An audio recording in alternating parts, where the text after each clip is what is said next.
एक खूबसूरत देही गांव में बहुत सी पेंगुइन फैमिलीज रहती थीं। गांव छोटा मगर बहुत साफ सुथरा था। छोटे छोटे घरों के इर्द गिर्द सब्ज खेत थे और हर तरफ लंबे लंबे दरख्त लहलहा रहे थे। सुबह के वक्त परिंदों की चहचहाहट गांव को और भी खुशगवार बना देती थी। इसी गांव में एक खुश मिजाज पेंगुइन फैमिली रहती थी। इस फैमिली में अब्बू पेंगुइन, अम्मी पेंगुइन और उनके दो नन्हे बच्चे शामिल थे। उनका घर छोटा मगर बहुत प्यारा था, जिसके सामने एक छोटा सा बाग भी था जहां फूल खिले रहते थे। एक सुबह सूरज की नर्म रोशनी पूरे गांव पर फैल गई। अम्मी पेंगुइन जल्दी उठ गईं और उन्होंने किचन में जाकर खाना पकाना शुरू किया। वो बच्चों और अब्बू के लिए गरम गरम सूप और मज़ेदार मछली तैयार कर रही थी। थोड़ी देर बाद पूरा घर खाने की खुशबू से भर गया। बच्चे खुशी से दौड़ते हुए किचन में आए और बोले, अम्मी, खाना तैयार हो गया, हमें बहुत भूख लगी है।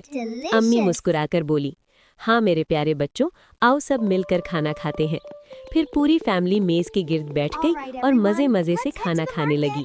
सब हंस रहे थे और बातें कर रहे थे। खाने के बाद अब्बू पेंगुइन ने कहा, आज हम सब गांव के बाजार चलते हैं और कुछ खरीदारी करते हैं। बच्चे खुशी से उछल पड़े। वो सब तैयार होकर घर से निकल पड़े। रास्ते में गांव का नज़ारा बहुत खूबसूरत था।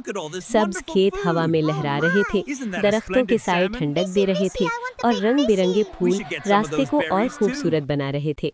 जब वो बाजार पहुंचे तो वहां बहुत सी दुकानें थीं और कई पेंगुइन फैमिलीज खरीदारी कर रही थी। बच्चे खुशी खुशी चीजें देख रहे थे। इसी दौरान उन्होंने देखा कि एक गरीब सा पेंगुइन एक कोने में चुपचाप बैठा था। वो बहुत उदास लग रहा था और शायद भूखा भी था।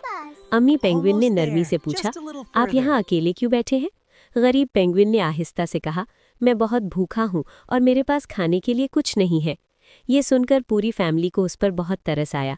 अब्बू पेंगुइन ने मुस्कुराकर कहा, आप हमारे साथ घर चलें, हम आपको खाना खिलाएंगे। वो उसे अपने घर ले आए। अम्मी पेंगुइन ने दोबारा मज़ेदार खाना बनाया और सबने मिलकर उसके साथ खाना खाया। गरीब पेंगुइन बहुत खुश हो गया। उसने दुआ देते हुए कहा, आप सब बहुत अच्छे हैं, अल्लाह आपके घर को हमेशा खुशियों से भर दे। फिर वो खुशी खुशी अपने रास्ते पर चला पड़ा। शाम का वक्त हो गया था। आसमान पर सुनहरी रंग फैल रहे थे। पेंगुइन फैमिली अपने घर के बाहर बैठ गई। हल्की ठंडी हवा चल रही थी और दरख्त आहिस्ता आहिस्ता हिल रहे थे। उन्होंने आसमान के नीचे बैठकर रात का खाना खाया। बच्चे दिन भर की बातें करते हुए हंस रहे थे। थोड़ी देर बाद सबको नींद आने लगी। वो अपने प्यारे से घर के अंदर गए और सुकून से सो गए। उस दिन उन्होंने सीखा कि दूसरों की मदद करना सबसे बड़ी खुशी होती है।